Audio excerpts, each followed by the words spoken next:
Friends, ఈ వీడియోలో మనం ఎస్ఎస్సి జీడీకి సంబంధించిన మరొక ప్రీవియస్ పేపర్‌లోని అర్థమెటిక్ సెక్షన్ సాల్వ్ చేయబోతున్నాం. 13/1/2023 జరిగిన ఎగ్జామ్‌లో ఫస్ట్ షిఫ్ట్‌లో ఇవ్వబడిన పేపర్‌లోని అర్థమెటిక్ క్వెషన్స్ ఈ వీడియోలో సాల్వ్ చేద్దాం. First question, a car driver is driving a car at a speed of 70 kilometers per hour and a bus is moving 35 meters ahead of him. After 15 seconds, the bus is 40 meters behind him. Find the speed of the bus. Question ఏమంటున్నాడని జాగ్రత్త చదవండి. ఆ car driver is driving a car at a speed of 70 kilometres per hour. ఒక కారును ఒక వ్యక్తి గంటకి 70 కిలోమీటర్ల వేగంతో నడుపుతూ వెళ్తూ ఉన్నాడు. And a bus is moving 35 metres ahead of him. ఈ కారులో వెళ్తున్న వ్యక్తి కంటే 35 మీటర్ల ముందు మరొక బస్సు ప్రయాణిస్తూ ఉంది. After 15 seconds the bus is 40 metres behind him. 15 సెకండ్ల తరువాత గమనించినట్లయితే ఈ ముందున్న బస్సు ఏదైతే కారు కంటే ముందు ప్రయాణిస్తున్న బస్సు ఉందో అది కారు కంటే కూడా 40 మీటర్లు వెనకబడిందంట. అటువంటప్పుడు find the speed of the bus. ఆ బస్సు యొక్క వేగం ఎంత అనేది క్వెషన్. ముందుగా ఇక్కడ ఏదైతే సినారియో ఉందో దాన్ని ఎక్స్‌ప్లెయిన్ చేస్తాను చూడండి. వెరీ సింపుల్ క్వెషన్ అండి, రిలేటివ్ స్పీడ్ అనే కాన్సెప్ట్ నుంచి. ముందుగా సినారియో ఎక్స్‌ప్లెయిన్ చేస్తాను. తర్వాత మనం చాలా సింపుల్‌గా దాన్ని సాల్వ్ చేయొచ్చు. అర్థం చేసుకోండి ముందు ఏం జరుగుతుందనేది. ముందుగా ఒక వ్యక్తి నడుపుతూ ఉన్నాడు. ఈ సీని కారు అనుకుందాం. ఈ కారు కంటే ముందు ఒక బస్సు వెళ్తూ ఉంది.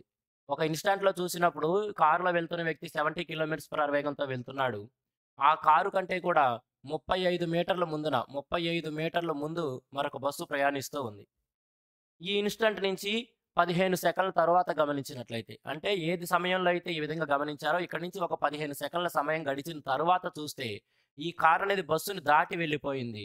బస్సు కంటే ముందుకి కారు వెళ్ళిపోయింది. ఎంత ముందుకు వెళ్ళిందంటే 40 మీటర్ల ముందుకెళ్ళింది. 40 మీటర్లు ముందుకు వెళ్ళింది. చూడండి, ఫస్ట్ ఇన్‌స్టాన్స్‌లో ఏం జరిగిందంటే కారు కంటే 35 మీటర్ల ముందు బస్సు ప్రయాణిస్తూ ఉంది. కానీ 15 సెకన్ల తర్వాత గమనించినట్లయితే ఈ కారు బస్సు కంటే 40 మీటర్లు ముందుకు వెళ్ళిపోయింది. అంటే ఇక్కడ మనం ఏం గమనించుకోవచ్చు, కారు అనేది బస్సుని ఓవర్‌టేక్ చేసి వెళ్ళిపోయింది. అంటే కారు అనేది బస్సు కంటే ఎక్కువ వేగంతో ప్రయాణిస్తూ ఉంది. అంటే బస్సు వేగం తప్పనిసరిగా కారు యొక్క వేగం ఏదైతే ఇచ్చాడో 70 కిలోమీటర్ల పర్ అవర్ దానికంటే తక్కువే ఉంది. అందువల్లనే బస్సును దాటి కారు వెళ్ళగలిగింది. మరి గమనించండి, బస్సు కంటే 35 మీటర్లు వెనక ఉన్న కారు బస్సు కంటే 40 మీటర్లు ముందుకు వెళ్ళింది అంటే ఈ నిర్దిష్టమైన కాలంలో ఏదైతే పర్టిక్యులర్ యూనిట్ ఆఫ్ టైమ్ ఉందో ఆ 15 సెకండ్స్ ఏదైతే ఇవ్వబడిందో ఆ 15 సెకండ్స్ టైంలో ఈ కారు బస్సు కంటే కూడా ఈ 35 ప్లస్ 40 మొత్తం 75 మీటర్లు ఎక్కువ దూరం ప్రయాణించింది. అందుకే కదా ఓవర్‌టేక్ చేయగలిగింది. గమనించండి ఇక్కడ సినారియో ఏం జరుగుతుందో, ఆ పర్టిక్యులర్ యూనిట్ ఆఫ్ టైమ్ ఏదైతే ఉందో ఆ 15 సెకన్ల కాలంలో, ఆ నిర్దిష్టమైన కాలంలో ఈ కారు బస్సు కంటే వెనక 35 మీటర్ల దూరం ఉండాల్సిన కారు బస్సు కంటే ముందుకి 40 మీటర్లు ముందుకు వెళ్ళింది. అంటే ఈ 35 ఒకటి, ఈ 41 మొత్తం 75 మీటర్ల దూరం ఎక్కువ ప్రయాణించింది. ఏది ఎక్కువ ప్రయాణించిందండి? ఎక్కువ వేగం కలిగిన కారు ఈ బస్సు కంటే కూడా 75 మీటర్ల దూరం ఎక్కువ ప్రయాణించింది. అందుకే ఓవర్‌టేక్ చేసింది. అయితే ఈ సినారియో అర్థం చేసుకోవడానికి ఈ డయాగ్రామ్ అంతా మీరు గీయాల్సిన అవసరం లేదు. జస్ట్ అర్థం చేసుకోమని చెబుతున్నాను. ఇప్పుడు మరలా క్వెషన్‌ని చదవండి. ఇది మనం చక్కగా అర్థం చేసుకోవచ్చు. 35 మీటర్లు 35 మీటర్లు వెనక ఉన్న కారు 40 మీటర్లు ముందుకు వెళ్ళిపోయింది. బస్సు కంటే 35 మీటర్లు వెనక ఉన్న కారు బస్సు కంటే 40 మీటర్లు ముందుకు వెళ్ళింది అంటే మొత్తం 75 మీటర్లు ఎక్కువ దూరం ప్రయాణించింది. కారు అనేది బస్సు కంటే కూడా 75 మీటర్లు ఎక్కువ దూరం ప్రయాణించింది. ఎంత కాలంలో అంటే 15 సెకన్లలో.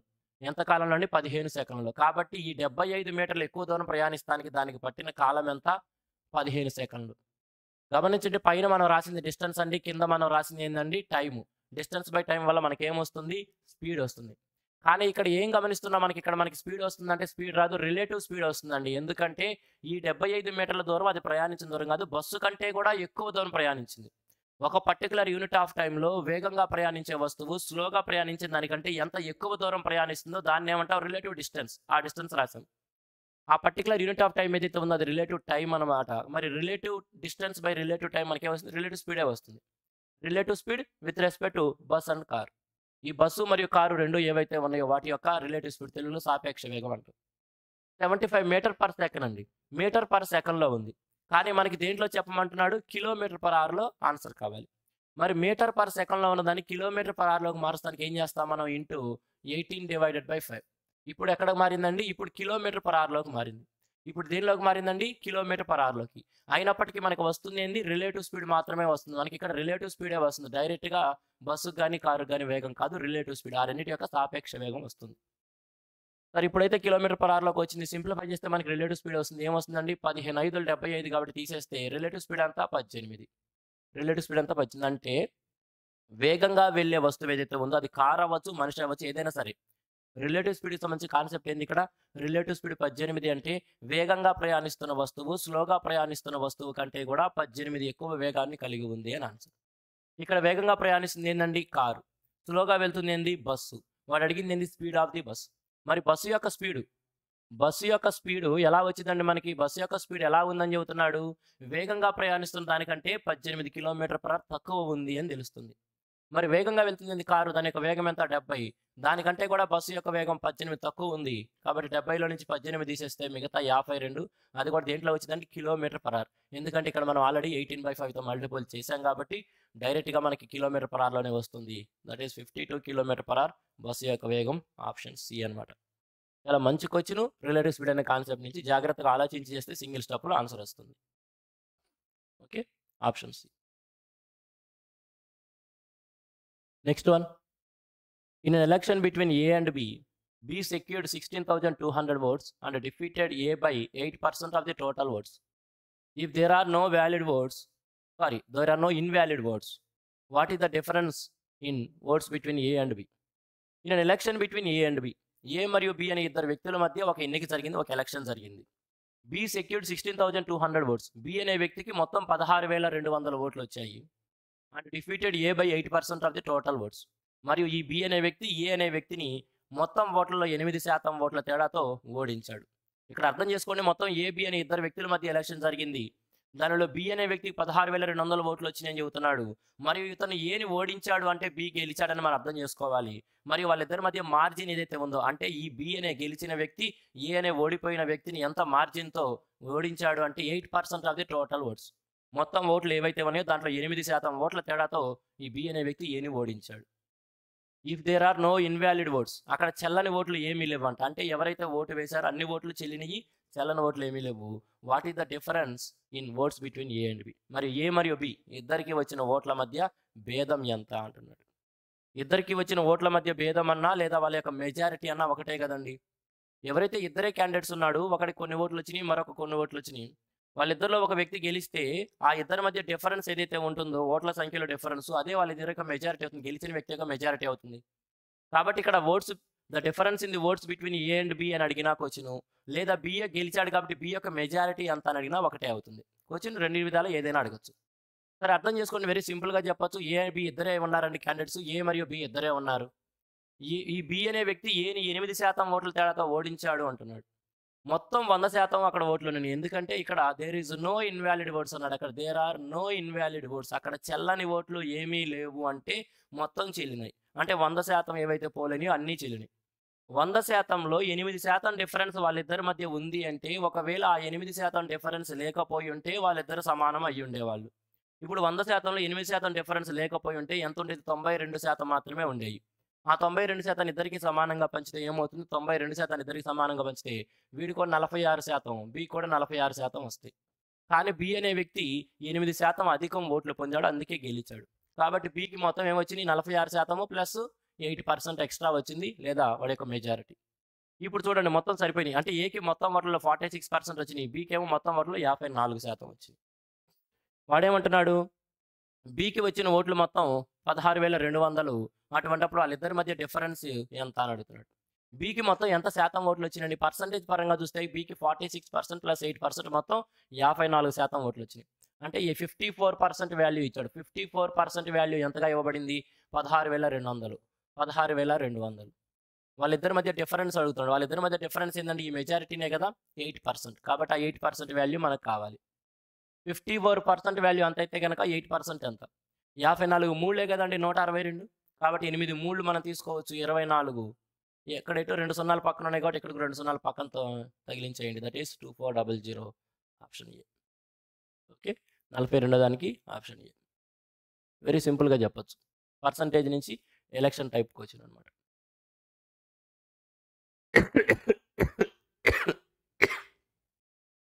కొద్దిగా ఈ వీడియోలో నా వాయిస్ బాగున్నప్పటికీ మీరు కొద్దిగా చదువుకోవాలండి. గొంతు ఇంకా నాకు బాగా కాలేదు. వీడియోస్ మరీ లేట్ అవుతుంది అని చేస్తున్నాను అంతే. Next question. అది కూడా ఎలక్షన్ మోడల్ నుంచే. పర్సెంటేజ్ నుంచే ఎలక్షన్ మోడల్ నుంచే. In an election contested by 2 parties, Party A secured 16% of the total votes more than Party B. If Party B got 25,200 votes and there are no invalid votes, by how many votes did Party B lose the election? In an election contested by 2 parties, ఒక election జరిగిందంట, దాంట్లో 2 పార్టీలు పోటీ పడినాయి అంట. అవేంటి అంటే party A and party B. Party A secured 16% of the total votes more than party B. A అనే పార్టీ బి అనే పార్టీ కంటే మొత్తం ఓట్లలో 16% అధిక ఓట్లను పొందింది అంటున్నాడు. అంటే ఇక్కడ మనకు అర్థమైపోతుంది ఏ అనే పార్టీ గెలిచింది మరియు దాని యొక్క majority that 16%. If party B got 25,200 votes and there are no invalid votes. B అనే పార్టీ ఏదైతే ఓడిపోయిన పార్టీ ఉందో దానికి మొత్తం 25,200 ఓట్లు వచ్చినాయి and there are no invalid votes. అంటే అక్కడ చెల్లని ఓట్లు ఏమీ లేవు, అంటే 100% ఓట్లు వ్యాలిడ్లోనే ఉన్నాయి. By how many votes did party B lose the election. B అనే పార్టీ ఎన్ని ఓట్ల తేడాతో ఆ ఎన్నికను లేదా ఎలక్షన్ను ఓడిపోయింది అంటున్నాడు. అంటే సింపుల్గా ఏకి బికి మధ్య డిఫరెన్స్ లేదా ఏ అనేది ఎంత మెజారిటీతో గెలిచిందో అది మనకు కావాల్సింది. ప్రీవియస్ క్వశ్చన్లు ఎలా చేసాం అదే విధంగా అండి. ఇక్కడ 2 పార్టీలు ఉన్నాయి, ఇక్కడ కూడా ఏ అనే పార్టీ మరియు బి అనే పార్టీలు ఉన్నాయి. ఇక్కడ ఏ అనే పార్టీ మొత్తం ఓట్లలో 16% ఓట్లతో గెలిచేసింది. ఏ అనే పార్టీ 16% ఓట్లు గెలిచింది అంటే ఏ అనే పార్టీ బి కంటే 16% ఎక్కువ పొందింది అంటే వాళ్ళిద్దరి మధ్య ఆ 16% డిఫరెన్స్ ఉన్నట్లే కదా. ఒకవేళ ఆ 16% డిఫరెన్స్ లేకపోయి ఉంటే వాళ్ళిద్దరు సమానం అయ్యేవాళ్ళు. మొత్తం 100లో 16% లేకపోయి ఉంటే మిగతా 84% ఇద్దరు సమానంగా ఉంది అంటే ఆ 16% మధ్య 84% ఇద్దరికి సమానంగా పంచితే ఏకి 42%, అదేవిధంగా బికి కూడా 42% వస్తాయి. కానీ ఏ అనే వ్యక్తికి బితో సమానంగా లేదు, వాడు మెజారిటీ పొందాడు. ఎంత అంటే 16% ఎక్కువ మెజారిటీ పొందాడు. కాబట్టి ఏకి 42తో పాటు ఆ మెజారిటీ ఏదైతే ఉందో 16% కూడా ఉన్నాయి. అంటే ఏకి మొత్తం వచ్చింది అయితే 16% మెజారిటీ ప్లస్ ఈ ఇద్దరికి సమానంగా వచ్చిన 42%, బికి ఏమో మొత్తం 42% వచ్చింది. ఇక్కడ ఏమంటున్నారు చూడండి, if party B got 25,200, B అనే పార్టీకి మొత్తం 25,200 ఓట్లు వచ్చినాయి అంటున్నాడు. బికి పర్సంటేజ్ పరంగా ఎంత వచ్చినాయండి 42%. అంటే పర్సంటేజ్ రూపంలో చూసుకున్నప్పుడు ఆ 42% వాల్యూ దేనికి సమానమైంది? 42% వాల్యూ దేనికి సమానమైందంటే 25,200కి. మనల్ని ఏం చెప్పమంటున్నాడండి? By how many votes did party B lose the election. B అనే పార్టీ ఎన్ని ఓట్ల తేడాతో ఓడిపోయింది అంటున్నాడు. అంటే ఏకి ఎంత మెజారిటీ వచ్చిందో అది. వాళ్ళిద్దరి మధ్య డిఫరెన్స్ అదే కదండి 16%. మనం చెప్పాల్సింది దట్ 16% వాల్యూ చెప్పాలి. 42% వాల్యూ మనకి తెలిసింది, 62% వాల్యూ ఎంత అనేది మనం చెప్పాలి. ఎలా చెప్పొచ్చు? 42 6 పోయింది కదా, 4 240 6 12, అవును 6 సార్లు పోయింది. 42 6 సార్లు తీసేయచ్చు, 6 రెట్లు కాబట్టి 16 96 తీసుకోవచ్చు. పక్కన 2 సున్నాలు ఉన్నాయి కాబట్టి ఇక్కడ పడేద్దాం. 9,600 ఓట్లు. ఈ 16% దేనికి సమానం? 9,600 ఓట్లు. ఆ 16% ఏ యొక్క మెజారిటీ అన్నా లేదా ఇద్దరి మధ్య డిఫరెన్స్ అన్నా అదే 9,600. That is option A. 43కి ఏం చెప్పొచ్చు? Option A. ఓకే, ఇది కూడా వెరీ సింపుల్ క్వశ్చన్ అండి. మీరు గమనించుకున్నట్లయితే 42వ క్వశ్చన్ ఏదైతే ఉందో సేమ్ అదే క్వశ్చన్ 43లో కూడా. 2 క్వశ్చన్స్ వెంటనే ఒకే పేపర్లో వచ్చినాయి. Next question, Sohan borrowed money at the rate of 20% per annum on compound interest. Interest was compounded annually and he paid it in 3 equal installments. Each installment was to be paid at the end of the every year. If each installment was rupees 1250, then the money borrowed by Sohan was nearest integral value. Compound interest నుంచి మంచి question చూడండి. Sohan borrowed money at the rate of 20% per annum on compound interest. Sohan అనే వ్యక్తి కొంత డబ్బు అప్పు తీసుకున్నాడంట. దానికోసం అతను సంవత్సరానికి 20% కాంపౌండ్ ఇంట్రెస్ట్ చెల్లించాల్సి ఉంది. Interest was compounded annually. వడ్డీని ఆ చక్ర వడ్డీని సంవత్సరానికి ఒకసారి లెక్కిస్తారు. And he paid it in 3 equal instalments. ఈ అప్పు తీసుకున్న మొత్తాన్ని అతను ఒకేసారి చెల్లించలేదు, 3 సమాన వార్షిక వాయిదాల్లో చెల్లించాడు. సంవత్సరానికి ఒక వాయిదా చొప్పున 3 ఏళ్లలో 3 ఈక్వల్ ఇన్స్టాల్మెంట్స్లో చెల్లించాడు. Each instalment was to be paid at the end of the year. ప్రతి ఇన్స్టాల్మెంట్ కూడా ఆ సంవత్సరం గడిచిన చివరిలో చెల్లించాలి. అంటే 1వ సంవత్సరం చివరిలో 1వ ఇన్స్టాల్మెంట్, 2వ సంవత్సరం చివరిలో 2వ ఇన్స్టాల్మెంట్, ఆ విధంగా 3 సంవత్సరాలకి సంవత్సరం చివరిలో ఇన్స్టాల్మెంట్ సమాన ఇన్స్టాల్మెంట్ చెల్లిస్తూ అప్పు తీర్చేశాడు. ఇఫ్ ఈచ్ ఇన్స్టాల్మెంట్ వాజ్ 1250, ప్రతి ఇన్స్టాల్మెంట్ విలువ కూడా 1250 రూపాయలు అయితే అతను తీసుకున్న అప్పు ఎంత అనేది క్వశ్చన్. ప్రతి ఇన్స్టాల్మెంట్ వాల్యూ కూడా 1250 రూపాయలండి. అవి కూడా 3 equal instalments. Instalment questions different methods ఎలా చేయొచ్చు అనేది ప్రీవియస్ వీడియోస్లో కూడా ఇప్పుడు ఇది మనం 13వ పేపర్ అనుకుంటే చాలు చేస్తున్నాము. మిగతా 12 పేపర్లలో కూడా ఇన్స్టాల్మెంట్ సంబంధించిన క్వశ్చన్స్ వచ్చినాయి. 2 సంవత్సరాల ఇన్స్టాల్మెంట్స్, అదేవిధంగా 3 సంవత్సరాల ఇన్స్టాల్మెంట్స్ ఎలా చేయొచ్చు అనేది డిఫరెంట్ మోడల్స్ అక్కడ మనం ఎక్స్ప్లెయిన్ చేసాము. ఈ వీడియోలో ఈ క్వెషన్ మరొక మెథడ్‌లో చేద్దాం. ఎందుకంటే మీకు డిఫరెంట్ మెథడ్స్ దొరుకుతాయి అప్పుడు. కాబట్టి మీకు ఏది నచ్చితే ఆ డిఫరెంట్ మెథడ్‌లో చేసుకోవచ్చు. జస్ట్ ప్రిన్సిపల్ ఇంటూ ఫ్రాక్షన్ టైప్‌లో రాసుకొని ఎలా చేయొచ్చు అనేది ప్రీవియస్ వీడియోస్‌లో నేను ఎక్స్‌ప్లెయిన్ చేశాను. ఈ వీడియోని రేషియో టైప్‌లో చేద్దాం. అప్పుడు ఆ మెథడ్ కూడా మీకు అర్థమవుతుంది. ఇక్కడ చూడండి సంవత్సరానికి 20% అన్నాడండి. సంవత్సరానికి 20% అన్నాడు. 20% యొక్క ఫ్రాక్షన్ వాల్యూ ఏమైద్ది? 1/5.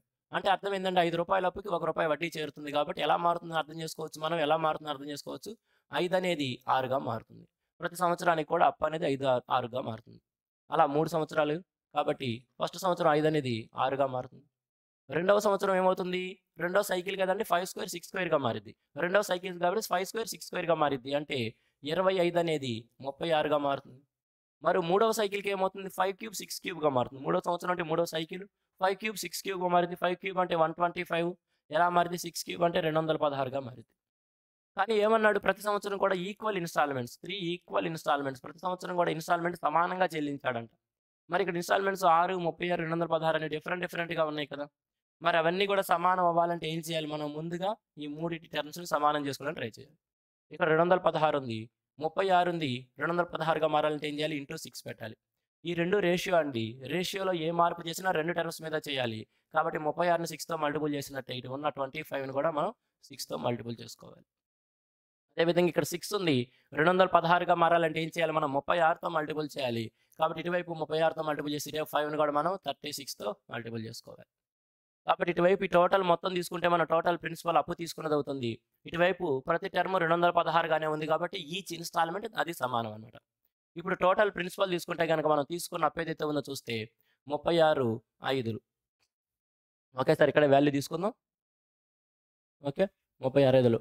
150 5 6 30 180. తర్వాత 26 5 6 25 150. ఇక్కడ చూస్తే 125. కాబట్టి టోటల్ ప్రిన్సిపల్ ఏమవుతుందండి? 180, 150, 300, 8, 5, 13, 13, 15, 455. అంతే కదా! 300, 8, 5, 13, 455. టోటల్ ప్రిన్సిపల్ 455 అయిందండి. ఈచ్ ఇన్‌స్టాల్‌మెంట్ ఎంత? ఎక్కడ చూసినా సరే మీరు 216 ఇది చూసినా సరే, ఇది చూసినా ఇన్‌స్టాల్‌మెంట్ 216. వాడేమన్నాడు? Each instalment 1250. అటువంటప్పుడు టోటల్ మనీ బారో చేసింది nearest integral value. Exact values రావు. దగ్గరగా చెప్పాలి. ఇప్పుడు 216 యూనిట్ల వాల్యూ ఏదైతే ఉందో 216 యూనిట్ల వాల్యూ ఒక్కొక్క ఇన్‌స్టాల్‌మెంట్ విలువ ఎంత ఇచ్చాడు? రూ. 1250 అని ఇచ్చాడు. రూ. 1250. మొత్తం డబ్బు అప్పు తీసుకుంది ఎంత? రూ. 455. కాబట్టి రూ. 455 వాల్యూ చెప్పాలి. అది కూడా అప్రాక్సిమేట్ వాల్యూ అయినా చెప్పాలండి. మీరు గమనించండి ఎగ్జాక్ట్‌గా రావు. 216, 1250. 216 6 రెట్లు దాకా వెళ్ళొచ్చు. సుమారుగా 6 రెట్లు. కాబట్టి దీన్ని కూడా సుమారుగా 6 రెట్లు చేసామనుకోండి. ఇది సుమారుగా నేను చెబుతున్నాను ఎగ్జాక్ట్ కాదు. మరలా మీరు కామెంట్‌లోకెళ్ళి 216 ఇంటూ 6 1250 కాదు కదా! అది ఇదని అర్థం చేసుకోవద్దు. 216 ఇంటూ 6 1250 కాదు అని తెలిసిన అంత తెలివున్న విద్యార్థికి ఇక్కడ మనం అప్రాక్సిమేషన్ చేస్తున్నాం కాబట్టి ఇక్కడ అప్రాక్సిమేట్ వాల్యూని తీసుకుంటామనే తెలివి లేకుండా ఉంటే ఎట్లా అండి? ఒక క్వెషన్ మనం అత్తెలివితో అడిగేటప్పుడు అసలు తెలివి కూడా ఉపయోగించాలి. 216 ఇంటూ 6 1250 కాదు అప్రాక్సిమేట్ వాల్యూని తీసుకుంటున్నాం. ఎందుకంటే అక్కడ క్వెషన్ ఇచ్చినోడు ఏదైతే ఉందో క్వెషన్ తయారు చేసిన ఉద్దేశ్యం అదే విధంగా అదే ఉద్దేశంతో ఆన్సర్ చెప్పాలి. తెలివిగా కామెంట్లు చేయమాకండి. 216 ఇంటూ 6 మనకి సుమారుగా 1290. ఇక్కడ కూడా సింపుల్‌గా మనం 6 రెట్లు తీసుకున్నట్టయితే 4 240 5 30 2700 దాకా వెళ్తుంది. 2700 దాకా వెళ్తాలి. కాబట్టి ఏముంది? ఆప్షన్ ఏ 2633 మనం తీసుకోవచ్చు.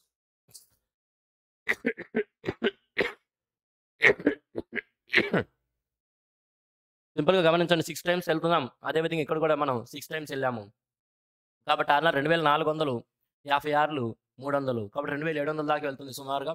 కాబట్టి 2633 అదే దగ్గరి ఆప్షన్ అవుతుంది. మీరు మిగతా ఆప్షన్ చూసుకుంటే ఎంత దూరంలో ఉన్నాయో మీకు అర్థమవుతుంది.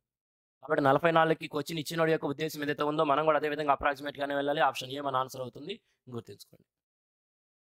ఫ్రాక్షన్ టైప్‌లో చేయాలంటే ఎలా చేయొచ్చు అనేది ప్రీవియస్ వీడియోస్‌లో కూడా చెప్పాను. ఇదే క్వెషన్‌కి మళ్ళీ రెండో మెథడ్ చెప్పాల్సిన అవసరం లేదు. అక్కడ మీరు చూసారు కాబట్టి ఆ వీడియోస్ కూడా చూసిన వారికి అర్థమవుతుంది. 44కి A. Next one. The difference between simple and compound interest compounded annually on a certain sum of money for 2 years at 4% per annum is rupees 80. The sum in rupees is. The difference between simple interest and compound interest annually in a certain sum of money for 2 years at 4% per annum is 80 rupees. కొంత డబ్బు పైన సంవత్సరానికి 4% చొప్పున వడ్డీ చొప్పున చక్రవడ్డీ మరియు simple interest అంటే సాధారణ వడ్డీ రెండింటి మధ్య భేదం వచ్చేటప్పటికి రూ. 80 అయితే ఆ డబ్బు ఏమిటి అంటున్నాడు. వచ్చిన అర్థమైంది కదండి. కొంత అప్పు ఉంది. ఆ అప్పు పైన సంవత్సరానికి 4% చొప్పున ఒకసారి సింపుల్ ఇంట్రెస్ట్ లెక్కిస్తాడు. ఒకసారి కాంపౌండ్ ఇంట్రెస్ట్ లెక్కిస్తాడు. ఈ రెండిటి మధ్య ఈ చక్రవడ్డీకి, బారు వడ్డీకి మధ్య వచ్చే భేదం రూ. 80 అయినట్లయితే ఆ తీసుకున్న అప్పు ఎంత అంటున్నాడు. ఫ్రెండ్స్ గమనించండి. కొంత డబ్బు పైన ఒకవేళ 4% చొప్పున 2 సంవత్సరాలకి సింపుల్ ఇంట్రెస్ట్ గనక మనం తీసుకున్నట్టయితే, సింపుల్ ఇంట్రెస్ట్ ఏమవుతుందండి? సంవత్సరానికి 4% చొప్పున 2 సంవత్సరాలకి 4 రెళ్ళు 8% అవుతుంది. 80%. అదేవిధంగా ఒకవేళ కాంపౌండ్ ఇంట్రెస్ట్ గనక మనం కాలిక్యులేట్ చేసినట్టయితే, సంవత్సరానికి 4% చొప్పున 2 సార్లు వరుసగా 4% చొప్పున విలువ పెంచినట్లయితే, ఎఫెక్టివ్ రేట్ ఏమవుతుందండి? 4 + 4 8 + 4 16. కాబట్టి 8.16%. 8.16% కాంపౌండ్ ఇంట్రెస్ట్ అవుతుంది.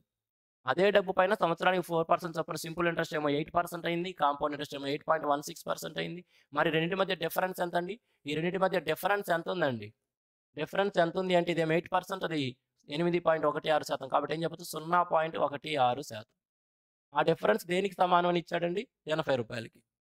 కాబట్టి మనకు కావాల్సింది తీసుకున్న అప్పు దట్ ఈస్ 100%. 100% వాల్యూ ఎంత అనేది కావాలి. 100% వాల్యూ ఎంత? సింప్లిఫై చేస్తే సరిపోతుంది. ఇటువైపు 2 డెసిమల్స్ ఉన్నాయి కాబట్టి ఏం చేస్తానంటే ఇటువైపు 2 డెసిమల్స్ పెట్టేసుకుందాం. ఒకవేళ మీకు డెసిమల్స్ ఉంటే ఇబ్బంది అనుకుంటే పెట్టాల్సిన రూల్ ఏం లేదు. 16 5 80 కొట్టేసుకొని పక్కన 2 సున్నాలు ఎటో పెట్టుకోవచ్చు. ఆ మాత్రం నాలెడ్జ్ ఉంటే అలా ప్రొసీడ్ అవ్వండి. లేదు ఇటువైపు మాకు డెసిమల్స్ ఉంటే మేము 0.16తో 80ని క్యాన్సిల్ చేయలేము అనుకునేవాళ్ళు ఇటువైపు 2 డెసిమల్స్ ఉన్నాయి కాబట్టి అటు 2 సున్నాలు పెట్టండి. ఇబ్బంది లేదు. 16 1 16 5లు కాబట్టి 500 పక్కన మళ్ళీ 2 సున్నాలు రావాలి. 500 పక్కన 2 సున్నాలు వస్తే ఏమంటే 50,000. That is option B. Okay. 45కి ఏం చెప్పొచ్చు? Option B. Next question. Find the greatest possible length which can be used to measure exactly the length 8 meters 75 centimeters, 1.75 meters and 12 meters 20 centimeters. చూడండి. Find the greatest possible length which can be used to measure exactly. 8 మీటర్ల 75 సెంటీమీటర్లు, 1.75 మీటర్లు, 12 మీటర్ల 20 సెంటీమీటర్లు. ఈ 3 కొలతలను కూడా ఎగ్జాక్ట్‌గా కొలవగలిగడానికి ఉపయోగించదగిన అతి గరిష్టమైన లెంత్ ఏదైతే ఉందో అది ఎంత? దాని పొడవు ఎంత అంటున్నాడు. ఫ్రెండ్స్ గమనించండి. 8 మీటర్లు 75 సెంటీమీటర్లు, 1.75 మీటర్లు, అదేవిధంగా 12 మీటర్లు 20 సెంటీమీటర్లు. ఈ 3 డిఫరెంట్ కొలతల్ని కూడా ఒక పెద్ద కొలతను పెట్టి మెజర్ చేసుకుంటూ వెళ్తాడు. అటువంటప్పుడు ఈ 3 కొలతలను కూడా ఎగ్జాక్ట్‌గా కొలవదగిన అతి గరిష్టమైన విలువ ఎంత అని అడుగుతున్నాడు. అంటే ఇక్కడ ఏం కనుక్కోవాలండి మనం? మన దగ్గర 3 వాల్యూస్ ఉన్నాయి. ఈ 3 వాల్యూస్‌ని కూడా డివైడ్ చేయదగిన మాక్సిమం నంబర్ కావాలి. వీటిని డివైడ్ చేయదగిన నంబర్‌నేమో వీటి యొక్క ఫ్యాక్టర్స్ అంటాం. వాటిల్లో కూడా పెద్దది అన్నిటికీ కామన్‌గా ఉండాలి కాబట్టి కామన్‌ది, మరియు పెద్దది ఏమంటే హెచ్‌సీఎఫ్. అంటే ఇక్కడ మనకి సింపుల్‌గా ఏం కావాలండి? ఇవ్వబడిన 3 వాల్యూస్ యొక్క హెచ్‌సీఎఫ్ కావాలి. మూడిటి యొక్క హెచ్‌సీఎఫ్. హెచ్‌సీఎఫ్‌కి సంబంధించిన కంప్లీట్ కాన్సెప్ట్ వీడియోస్ మన ఛానెల్‌లో ఇదే సీరీస్‌లో నేను అప్లోడ్ చేశాను. మీరు చూసి నేర్చుకోండి. కాబట్టి ఇప్పుడు ఇవ్వబడినవి ఏవైతే ఉన్నాయో 8 మీటర్ల 75 సెంటీమీటర్లు, 1.75 మీటర్లు, అదేవిధంగా 12 మీటర్ల 20 సెంటీమీటర్లు అన్నిటిని కూడా ఒకే యూనిట్‌లలో డెసిమల్ లేకుండా ఒకే యూనిట్‌లలో చూసామనుకోండి. 1 మీటర్‌కి 100 సెంటీమీటర్లు కాబట్టి 8 మీటర్ల 75 సెంటీమీటర్లు అంటే ఎలా చూడొచ్చు మనం? 875 సెంటీమీటర్లుగా చూడొచ్చు. తర్వాత 1.75 మీటర్లు అంటే 175 సెంటీమీటర్లుగా చూడొచ్చు.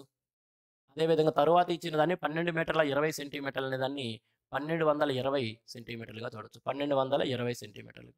అంటే ఇక్కడ ఇవ్వబడిన 3 వాల్యూస్ ఉన్నాయి ఏవైతే ఉన్నాయో వాటి యొక్క హెచ్‌సీఎఫ్ కావాలని, హైయెస్ట్ కామన్ ఫ్యాక్టర్ కావాలి మనకి. అదే మన ఆన్సర్ అవుతుంది. దీనికోసం కూడా ఇక్కడ మీరు హెచ్‌సీఎఫ్ తీసుకోవాల్సిన అవసరం లేదు. జస్ట్ ఇవ్వబడిన ఆప్షన్స్‌ని ఎలిమినేట్ చేస్తే సరిపోతుంది. ఫ్రెండ్స్ గమనించండి. ఇక్కడ 10 మరియు ఇక్కడ 20 అన్నాడు. ఒకవేళ 10 గాని, 20 కానీ ఈ నంబర్స్‌ని కామన్‌గా డివైడ్ చేయగలిగితే అన్నిటికీ యూనిట్ డిజిట్‌లో 0 ఉండాలి. 10 చేత డివిజిబుల్ కావాలన్నా లేదా 20 చేత డివిజిబుల్ కావాలన్నా ప్రతి సంఖ్యకి చివరిలో యూనిట్ డిజిట్ ఏమై ఉండాలి? 0 అయి ఉండాలి.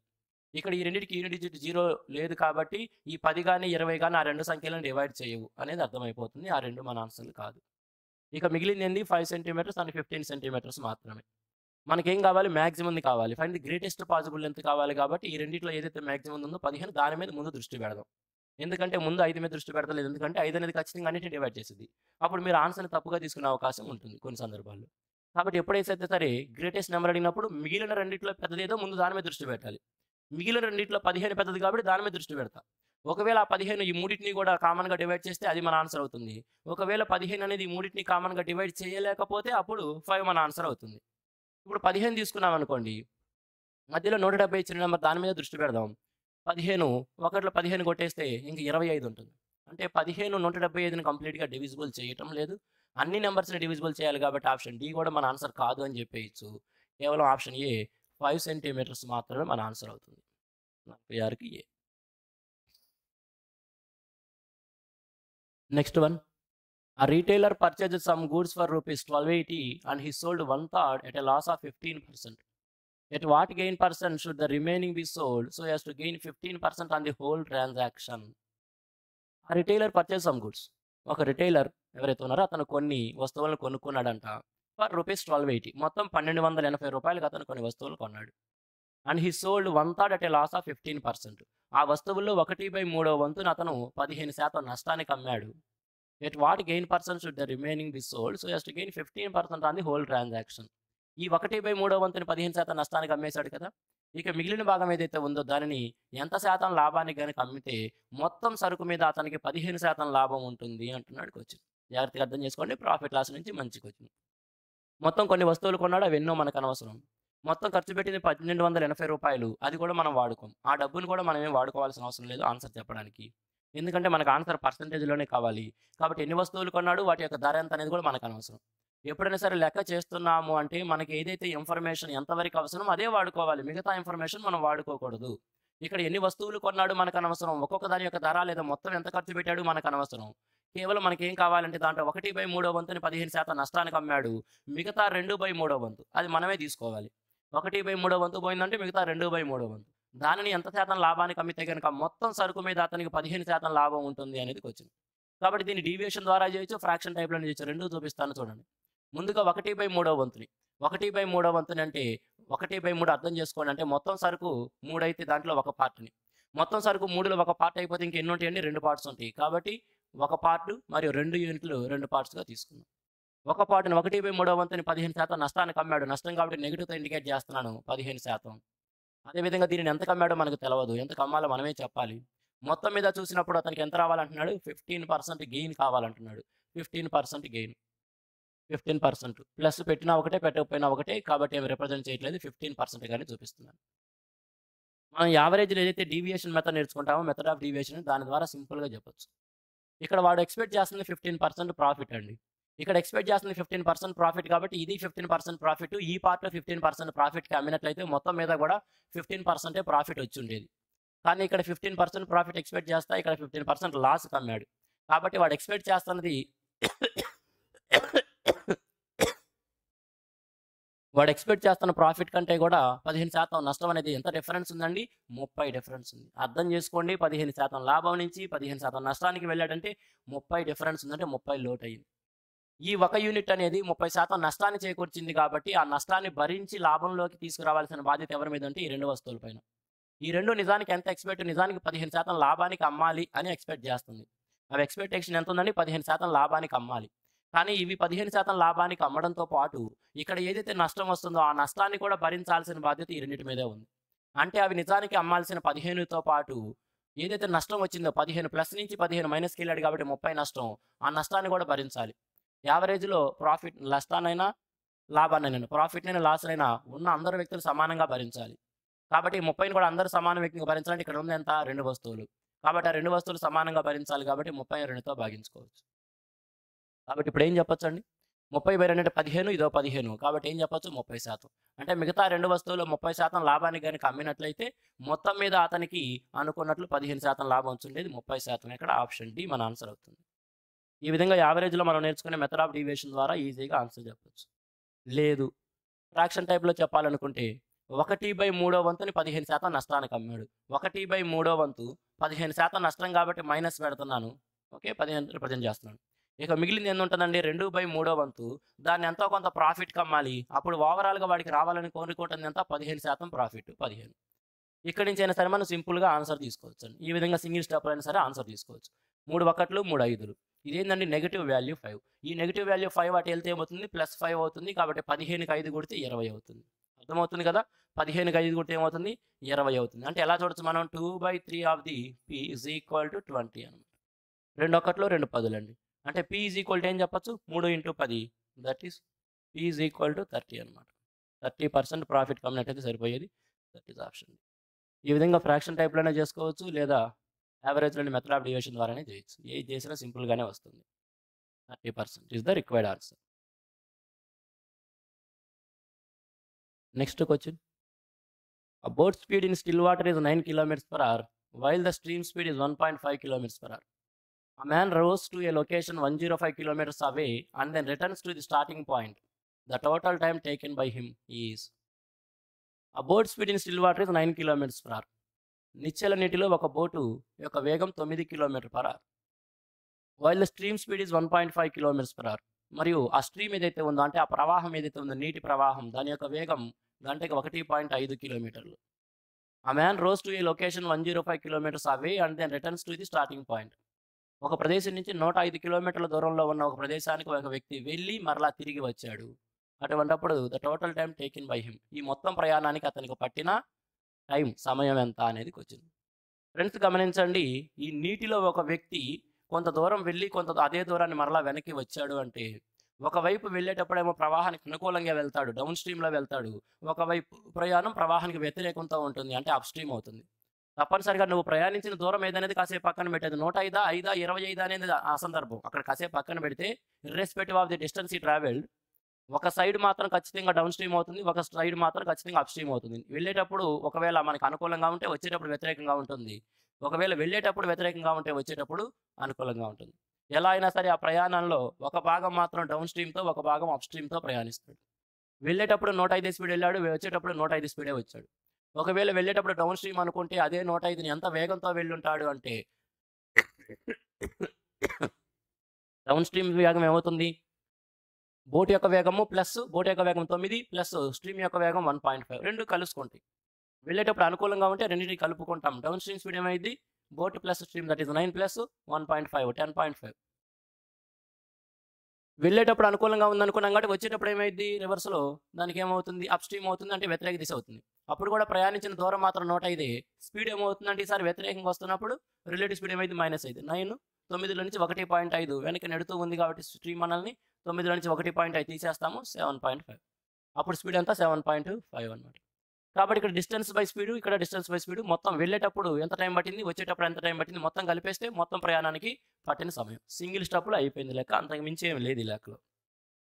జస్ట్ ఆలోచించుకొని ఈ చిన్న సింప్లిఫికేషన్ చేస్తే సరిపోతుంది.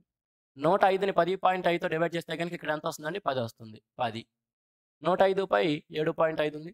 ఒకవేళ మీకు ఎవరికైనా సరే ఇబ్బందిగా ఉంది అంటే డెసిమల్ ఉంది కాబట్టి ఇబ్బందిగా ఉందంటే ఈ డెసిమల్ బదులు పైన 0 పెట్టుకోండి. అట్లా ఏమి ఇబ్బంది ఏం లేదు, మనం ఇక్కడి నుంచి కూడా క్యాన్సిల్ చేసుకోవచ్చు. ఓకే, 15 5లు 15 7గా క్యాన్సిల్ చేసుకోవచ్చు అలా అయినా సరే. లేదు డెసిమల్ ఉంది మాకు ఇబ్బంది ఉందనుకుంటే పాయింట్ బదులు పైన 0 పెట్టండి, అప్పుడు 25తో కొట్టేసేయండి. 25 3 లేదా 75 ఒకేసారి కొడితే 10 350 ఎందుకంటే 4 14 సార్లు 75 75 14. ఓకే, మొత్తం 10 + 14 ఏం చెప్పొచ్చు 24. 24 ఎక్కడండి, ఆప్షన్ సి. ఒకవేళ మీరు ఇక్కడ 75తో కొట్టేయలేకపోతే 5తోనో 25తోనో ఎట్లా కొట్టేసేయండి అండి, ఇబ్బంది పడద్దు. ఈ నెంబర్స్తోనే కొట్టేయాలని ఏమి లేదు, అది ఎవరెవరి ఇష్టం. మీరు 5తో కంఫర్ట్గా ఉంటే 5తో కొట్టేసాను, ఫాస్ట్గా చేయండి, ఏదైనా సరే ఫాస్ట్గా చేయండి. కానీ కూర్చొని 75తో నేను ఎట్లా కొట్టేసానని చూసి అక్కడ మీరు తప్పు చేసి టైం లాస్ చేసుకోవద్దు. మరొక చోట ఇదే 105/75 ఇస్తే నేను కూడా ఒకవేళ 5తోనే కొట్టేస్తానేమో, లేదా ఆ సందర్భానికి ఏ ఐడియా వస్తే మనం దాంతో కొట్టేస్తుంటాం. అంతేగాని నేను 75తో క్యాన్సిల్ చేశాను కాబట్టి నేను కూడా అదే విధంగా చేయాలని స్టూడెంట్స్ మూర్ఖ పద్ధతులు పట్టద్దు. ఎవరిష్టం వాడిది. రేపు పొద్దున ఇదే వచ్చి నాకు ఇస్తే మళ్ళీ అప్పుడు కూడా నేను 5తోనే కొట్టేస్తానేమో, ఎవరికి తెలుసు. ఆ టయానికి ఏ ఆలోచన ఇస్తే దాంతో కొట్టేస్తుంటాం. కాబట్టి ఏమీ అలాంటి పట్టింపులు పెట్టించుకోవద్దు. మీకు వచ్చిన నెంబర్తో ఫాస్ట్గా క్యాన్సిల్ చేయండి, ఏదైనా సరే ఫాస్ట్గా చేయడం కావాలి. 10 + 14 24, దట్ ఈస్ ఆప్షన్స్ 48కి అనమాట. Next one, the area of the right angle triangle is 42 centimeters square. If its perpendicular is equal to 10 centimeters, find the length of its base. ఒక రైట్ యాంగిల్ ట్రయాంగిల్, తెలుగులో లంబకోణ త్రిభుజం అంటాం. ఒక లంబకోణ త్రిభుజం యొక్క వైశాల్యం 42 centimetre square అంట. దాని యొక్క పర్పెండిక్యులర్ అంటే హైట్ యొక్క వాల్యూ 10 ఇచ్చాడు, లెంత్ ఆఫ్ ఇట్స్ బేస్ దాని యొక్క భూమి యొక్క వాల్యూ ఎంత అంటున్నాడు. ఫ్రెండ్స్ ముందుగా ఒక రైట్ యాంగిల్ ట్రయాంగిల్ ఉందనుకోండి. రైట్ యాంగిల్ యాంగిల్ లంబకోణ త్రిభుజం, ఒక యాంగిల్ 90 degrees ఉంటుంది. ఈ విధంగా ఇక్కడ 90 degrees రైట్ యాంగిల్ ఉంది. ఈ ట్రయాంగిల్ యొక్క ఏరియాకి ఎలా తీసుకుంటాం, మనం నిలువుగా ఉన్న దాన్ని పర్పెండిక్యులర్ అంటుంటాము, లేదా హైట్ అని అంటుంటాం. పర్పెండిక్యులర్ అనే పేరుతో పిలవచ్చు, లంబం అనే పేరుతో పిలవచ్చు, లేదా ఎత్తు అనే పేరుతో పిలవచ్చు.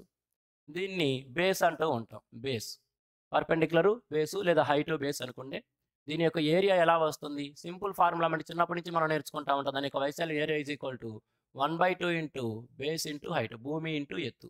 తెలుగులో కావాలనుకుంటే 1/2 ఇంటూ భూమి, భూమి ఇంటూ ఎత్తు. ఎత్తు అనొచ్చు, లేదా లంబం అని కూడా అంటూ ఉంటారు. ఓకే, ఏ పేరుతో పిలిచినా సరే. 1/2 into base into height. Very simple question అండి.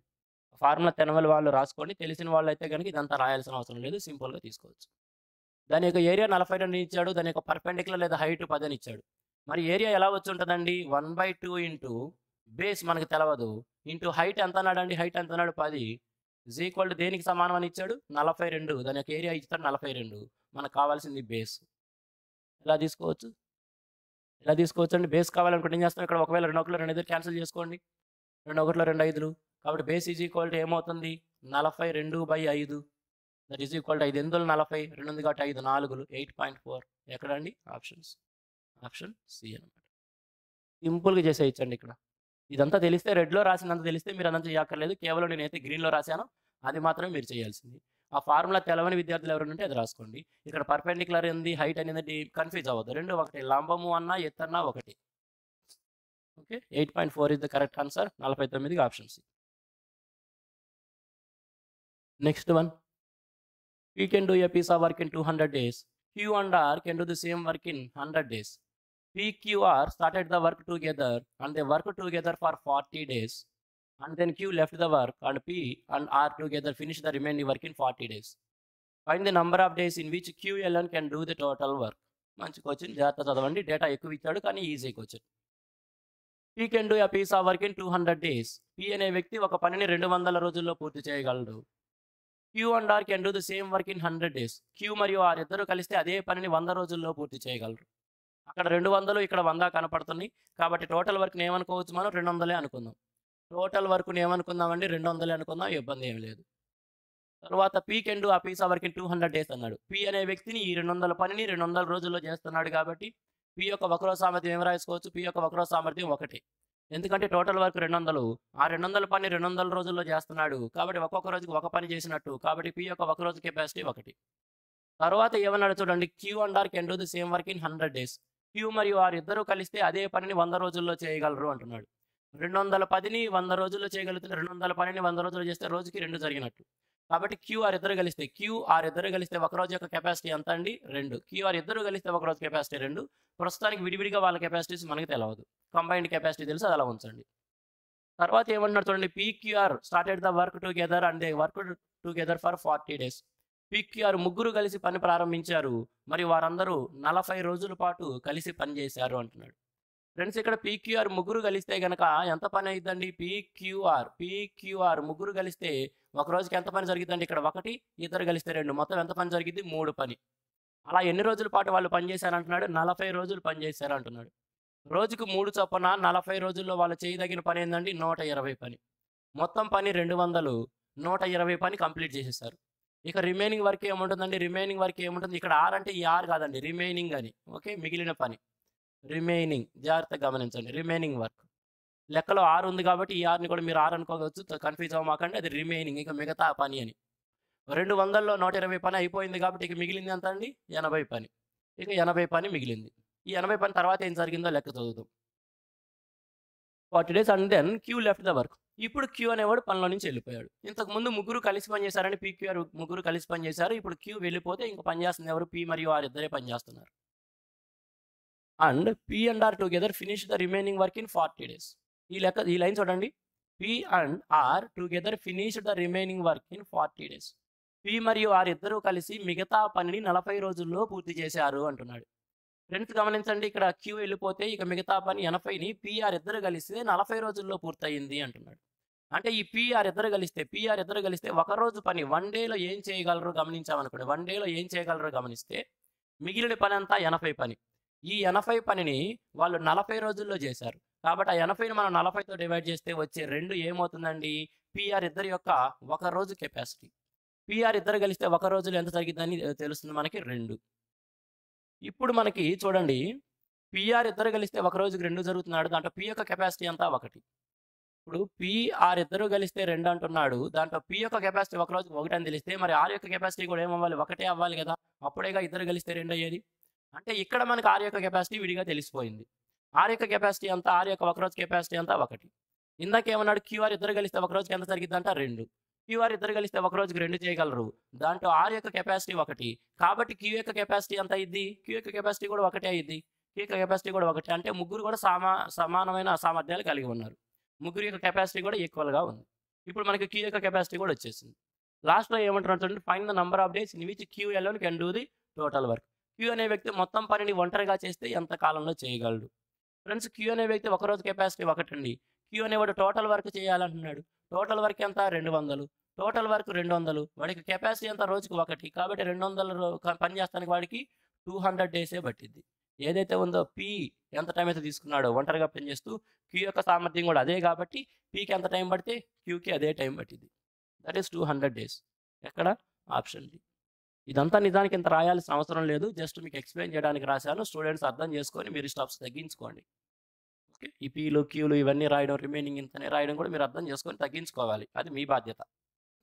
క్యూకి కూడా పీతో సమానంగా 200 రోజులే పట్టిద్ది. 50 దానికి డి.